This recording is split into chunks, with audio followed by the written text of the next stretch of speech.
그래서 잠잠해지는 때를 기다리고 있는 명태균을 나쁜 놈으로 몰아가기 위해서 명태균이 창원 산단과 관련해서 돈을 해먹었다. 땅점을 받았다라는 얘기는 어저께 했습니다만 관련해서 직접적인 지인을 통해 가지고 땅 장사를 했을 뿐만 아니라 이쪽 지역의 토지 거래가 명태균이 땅 좀 봐주고 댕긴 이후로 6배가량이 늘었다라고 하는 정황을 뉴스타파가 조사를 해냈습니다.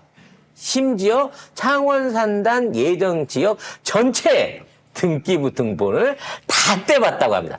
취재는 이렇게 해야 되는 거야. 와우. 관련된 기사 한번 보겠습니다. 뉴스 토마토네. 아, 뉴스 토마토. 아, 죄송합니다. 제가 뉴스 타파라고 하셔가지고 뉴스 타파가 어딨지 이러고 지금 죄송합니다. 계속. 네. 자, 경남 창원 제2국가산업단지 최초 입지를 제한하고 부지 범위와 경계를 최종 조정하는 과정에도 명태균이 관여한 것으로 드러난 가운데 창원 산단 예정지 최종 발표 전에 명 씨의 집안 사람인 A 씨가 해당 예정지에 포함된 토지 수천 평을 매입한 것으로 확인이 됐다고 합니다. 이거는 김명선이 창원 산단 유치를 핵심 공약으로 내걸고 당선된 직후부터 땅을 사들이기 시작해서 최종 후보지로 발표되기 직전까지 계속해서 땅을 사들였다고 합니다. 자, 원래 여기에 창원 산단을 기획해서 10만 평이었는데 요거를 100만 평으로 늘린 게 박완수예요. 그 100만 평으로 늘어나는 과정 중에 명태균이 연관이 됐을 것이다. 라는 의혹이 아니라 실질적인, 그때까지만 해도 의혹이죠. 그리고 실제로 100만 평 규모의 부지를 끌어올렸을 때, 농림부에서 반대를 했어요. 여기는 논이라서 안 되라고 했는데, 그게 나중에 뒤집어지는데도 명태균과 김건희가 역할을 했을 걸로 봐집니다. 어찌됐거나 명태균의 원안대로 이게 통과가 됐고요. 그래서 100만 평이 넘는 부지가 확정이 됐습니다. 이때부터 땅을 샀는데 이 이후에 그러니까 100만 평 규모로 하기로 한 거는 확정이 돼 있는 상황에서 이 상황에서 땅을 샀어요. 근데 나중에 명태균이 뭘 했냐면은 자, 이 100만 평의 땅을 어떻게 나눴을 것인가에 대한 쉽게 말해서 지역 지정. 그러니까 여기는 공장이 들어올 자리, 그렇죠. 여기는 상가가 들어올 자리, 여기는 뭐 도로가 들어올 자리, 요거는 배후 시설이 들어올 자리, 요런 자리들을 결정하는 회의에 명태균이 참석해갖고 이름까지 남겼다는 겁니다. 100만 평 중에 뭐가 돈 될지 어떻게 알아요? 너무 넓으니까 사실 그렇지. 그 안에도 묻히면 보상밖에 못 받는 거고 그렇죠. 공장에 들어가면 토지 보상만 받고 끝난단 말이에요. 그렇죠. 근데 그래서, 제일 돈이 되는 자리는 뭘까요? 상가부지입니다. 상가부지. 배후 상가부지죠. 근데 공단이 만들어지게 되면 공부상가도 필요하고 그 사람들 밥 먹을 식당도 필요하고 차 마실 공간도 필요해서 상업용지에 대한 지정이 따라야 되겠죠. 그러면 공단이 이렇게 있으면 이제 용지는 도로가 있고 도로변에 공단 입구하고 연관돼 있는 어떤 이런 지역이 말하자면 제일 핵심 요지일 거라는 거예요. 그렇죠. 그러니까 처음에 100만 평이 지정됐을 때는 어떻게 설계를 뺄지 모르기 때문에 뭐가 포인트인지 몰라. 근데 이 상황에서 친척들을 시켜갖고 땅을 샀단 말이야. 그리고 나중에 배우지 선정을 하는데 본인이 참가를 했어. 그러면 제일 알짜 부지는 어디 돼야겠습니까? 자기네 그 지인 먼저 선점해놓은 그 땅. 왜냐면 100만 평을 다 사는 건 바보예요.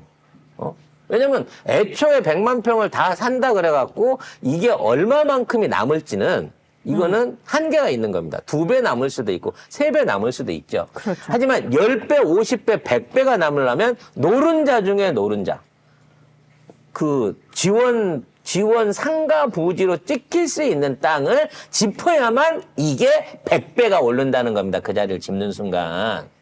그래서 그 김영선 지역구 사무실에서 창원 배후도시 지구단위 계획 재정비 간담회가 열릴 때 명태균이 있었다는 거예요. 그러면서 그 이제 출장을 나온 공무원한테 뭘 물어보냐면은 제1종 전용 주거지역을 제1종 일반 주거지역으로 변경할 수 있는지 여부. 왜냐면 주거지역으로만 해버리면 집밖에 못 짓거든요. 그렇죠. 그리고 그래서 상가도 같이 할 수 있는 지역으로 전용하라는 얘기죠. 일반 주거 지역으로. 자, 그리고 기반 시설 등을 확충하는 데 드는 비용. 이런 것들 물어보니까 담당 팀장이 뭐 현재 5,600억 원이 들고 40% 증가하면 1조 원의 비용이 든다. 이렇게 구체적으로 답을 했다고 합니다. 그러니까 일종 전용 주거 지역을 일종 일반 주거 지역으로 바뀌게 되면은 건물의 용도는 물론이고 용적률과 건폐율 제한이 완화돼서 시세 차익이 발생할 수 있기 때문에 아마도 송 작가님 말씀하신 것처럼 명태균은 본인들이 소유하고 있는 그 땅이 일종 일반 주거 지역으로 선정될 수 있도록. 당연한 거죠. 네. 그리고 여기에 들어간 공사비를 물어본 것도 이 공사를 누가 맡을 것인가, 어떤 업체에 밀어줄 것인가를 선점하기 위해서. 야, 요거 6천억짜리 도로 배후 지정 공사야. 도로나 기반시설 지정 공사야. 자, 누가 이거 받을래? 나한테 얼마 줄래? 이걸 흔들기 위해서 사실상의 국가 기밀에 대한 부분은 공무원한테 물어본 거고 공무원이 일반인인 명태균한테 답을 해줬다는 거야. 그때는 이제 김영선 뭐 총괄본부장이라는 명함을 가지고 있었고 실제로 이제 나중에 창원시 보고서에 명태균의 이름이 남아 있었는데 창원시에 물어보니까 우리는 몰랐다라는 식으로 발뺌을 하는데 아니 모르면 무능한 거 아니야? 누군지도 모르는 사람한테 누군지도 모르는 사람한테 그걸 다 알려줘? 미친 거야? 공무원이? 그래서 이번에 명태균이 요런 거를 이제 떠벌리고 다니는 동안 거기 뉴스토마토 보도에 의하면 토지 거래가 그 후로 명태균은 전년도 11월 요때 한 거고 그 이후로 22년도 상반기 때 토지 거래가 6배 이상이 늘어났다고 안에 조사된 결과들이 있습니다. 그러면 요때 매수됐던 땅들 역시도 뭘 해서 그 땅의 선점이 됐을까요? 명태균이 점을 찍어준 거죠. 점을. 땅점을 봐준 거란 얘기입니다.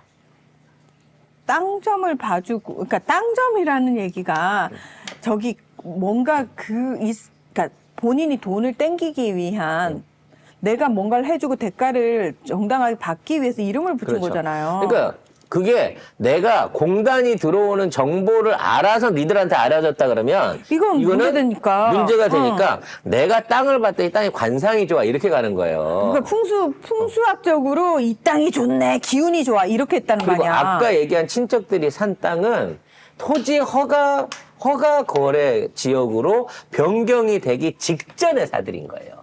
그러면은 훨씬 싸게 사드립니다. 훨씬 싸게 사들일 뿐만 아니라 그 이후에는 그러한 거래를 공식적으로 못하게끔 제한이 돼버리거든. 왜? 공단으로 수용될 지역인데 그 안에서 개인 간 거래를 못하게 끊어버린단 말이야. 그러니까 이 시기까지도 다 감안해서 명태균은 친인척한테 이 땅을 사게끔 한 거예요. 이 엑기스 같은 땅을. 그 이후에 자료를 보시게 되면 토지 거래들이 계속 늘어납니다. 그래서 토지 거래들이 이제 지금은 한 2배 정도 뭐 토지 거래 뭐 이게 있다고 하는데 그 이후로 그쪽 지역 안에서 늘어난 그 창원공단 예전 지역 안에서 늘어난 거래들에는 사실상 명태균이 관여가 돼 있을 가능성이 높고 그때 명태균이 찍어줬던 땅들이 말하자면 어떠한 다른 지역에 비해서 공단 수용용지나 도로로 수용될 지역이 아닌 핵심 요지일 가능성들이 높으며 그 요지를 나중에 설계해서 배분한 사람은 누구다?